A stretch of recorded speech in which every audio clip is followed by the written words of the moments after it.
Helping President Trump's son cost her her job, but what Emma Carter gained was beyond her wildest dreams. At 23, with a PhD in psychology and a stack of books in her small apartment, Emma envisioned a career helping others, perhaps guiding young people through difficult times. However, life had other plans. The bills piled up faster than the opportunities, and the Cherry Hill restaurant in Des Moines became his livelihood.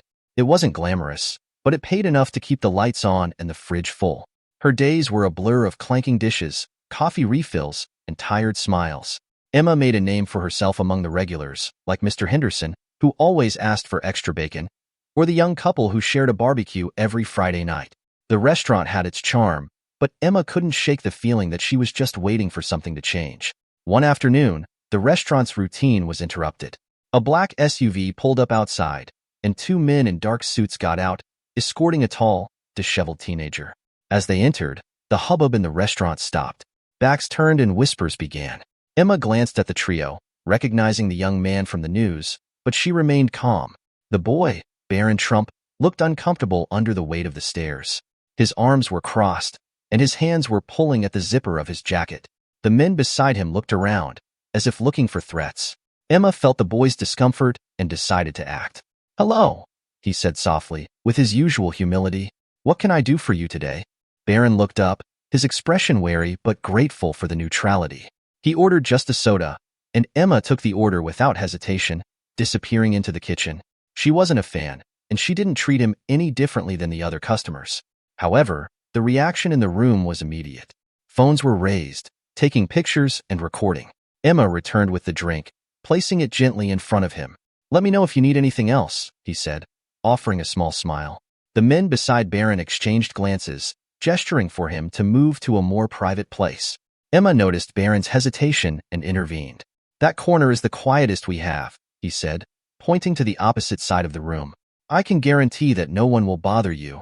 The men looked at her skeptically, but they seemed desperate. Barron nodded and moved to the corner, where Emma quickly brought a fresh drink and checked that the curtains were closed enough to block any outside cameras. For the next 20 minutes, Emma kept an eye on the situation. Some customers complained about loss of vision, but Emma didn't care. She focused on making sure Barron felt as normal as possible. As he left, he gave Emma a small, almost imperceptible, wave of thanks. She smiled as if to say, "You're welcome," but Emma didn't know that her simple act of kindness would change everything. The day ended like any other. Emma took off her apron, her fingers burning from the constant rush of the day. She gathered up her tips, a modest stack of crumpled bills, and tucked them into her purse. Whispers of Barron Trump's visit still hung in the air, but Emma ignored them. To her, he was just another customer who deserved a little humanity. When she got home, exhaustion set in. Her apartment felt lonelier than usual. A single candle lit the space, highlighting her hand-me-down bed and a small table with an unfinished puzzle on it. Emma left her bag by the door and collapsed on her bed, replaying the day in her mind. The next morning, she walked into the restaurant as usual. The usual din of conversation and food filled the room, but something seemed different. The manager, Greg, a burly man with a perpetual grimace, stood in the lobby talking to a man in a suit, one of Barron Trump's bodyguards. Emma felt a sinking feeling in her stomach. As soon as the man left, Greg called her into his office. "Emma, my office now," he said, in a stern tone. She followed him, her heart pounding. The small office smelled of coffee and printer ink. The walls were covered with motivational posters. Greg gestured for her to sit down, but he didn't wait for her to settle in before he began speaking. "What were you thinking yesterday?" he asked, his voice low but irritated. "Thinking about what?" Emma asked, genuinely confused. "Don't act like you don't understand." Moving that boy to the corner, drawing attention to the place. "It was reckless." "I wasn't trying to draw attention to myself," Emma replied, her heart pounding. He seemed uncomfortable, so I helped him find a quieter spot. "That's all." Greg shook his head, sitting back in his chair. "We've been getting calls since early this morning. People asking if President Trump was here. Reporters wanting details. That's not what we need. We're a restaurant, not a media circus." Emma looked at him in disbelief. "Are you serious?" "I was just trying to help." "That doesn't matter," Greg said. "That kind of attention isn't good for business. I can't have that distraction." The words that followed hit Emma like a punch to the stomach. "I'm firing you, Emma. Effective immediately." For a moment, Emma couldn't breathe. Fired? For something so trivial? She felt anger rising, but she swallowed it down, knowing it wouldn't change anything. He picked up his bag, his pride almost intact, and left without saying anything else. The cold January air hit her face as she walked down the sidewalk. Tears threatened to fall, but she held them back, refusing to cry in public. She needed to focus on what was next.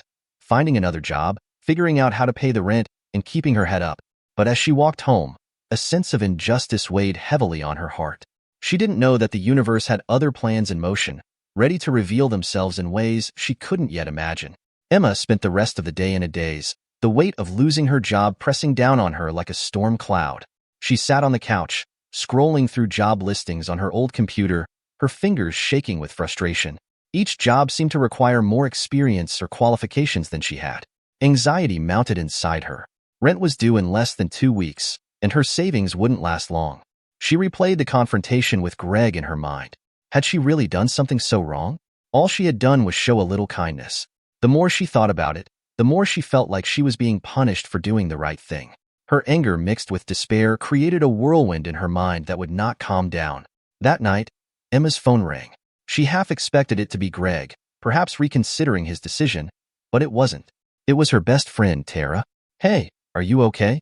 Tara asked, her voice soft and concerned. Emma hesitated before answering. "No, I'm not. I was fired today."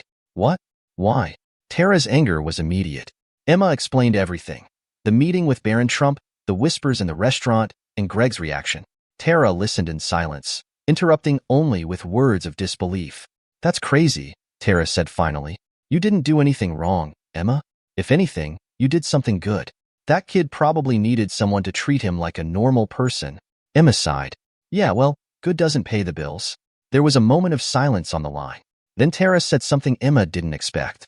"Sometimes good pays, just not in the way you expect."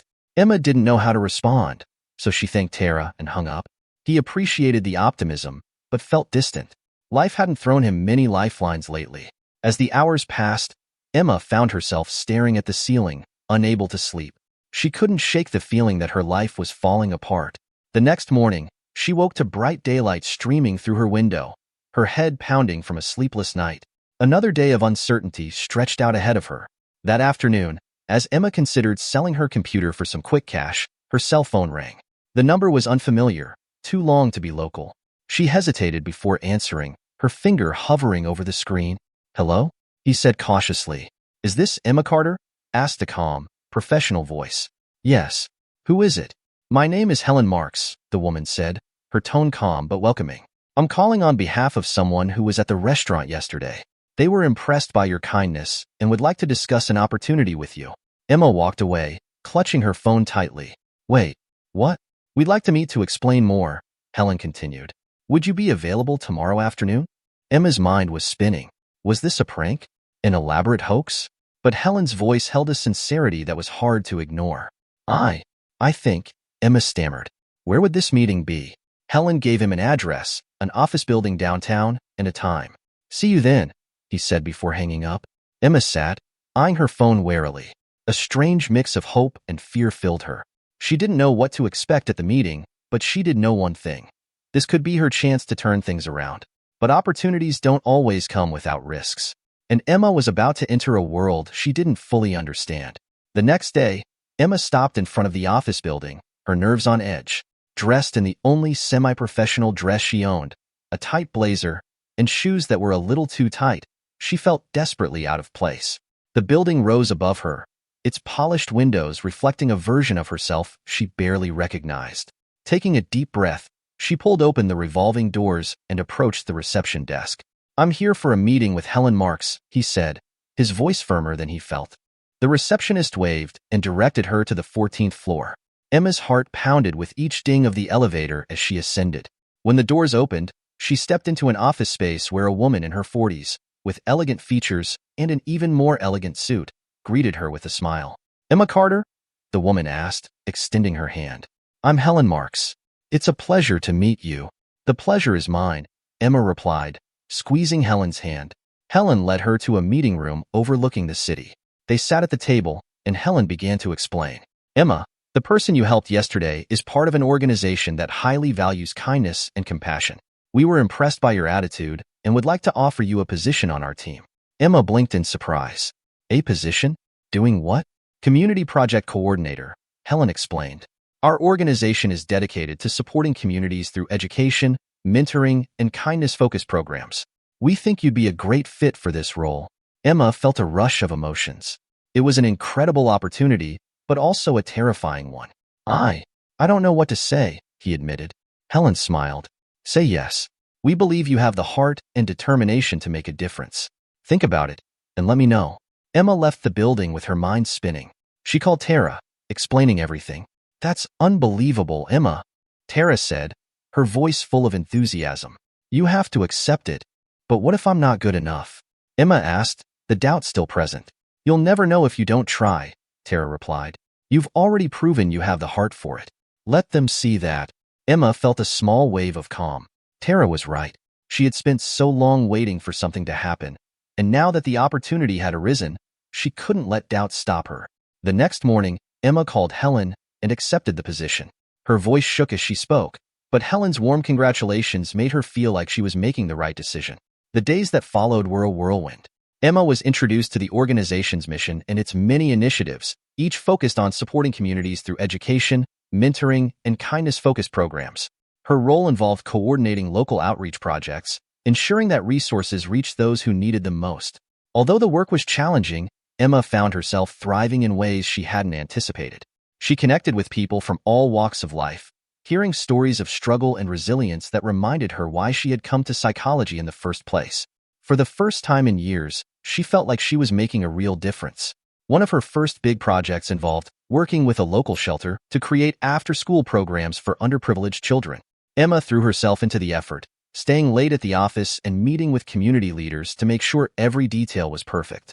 On the day the program launched, she watched dozens of children arrive, their faces lighting up with excitement as they explored the new activities and resources available.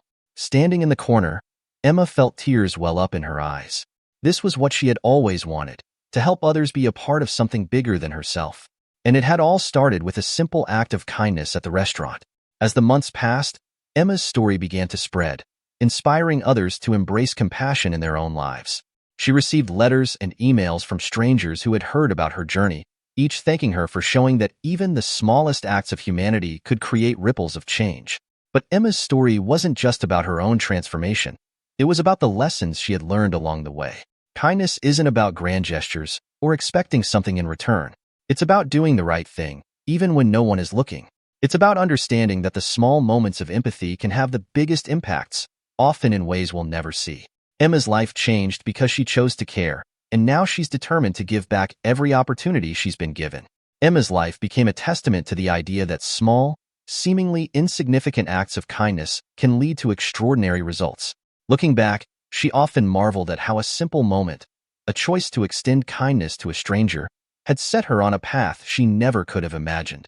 The restaurant, Greg's harsh words, the anxiety of losing his job, it all seemed like distant memories now.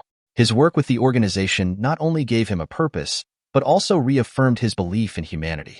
She saw how kindness could transform lives, not only for those who received it, but also for those who gave it.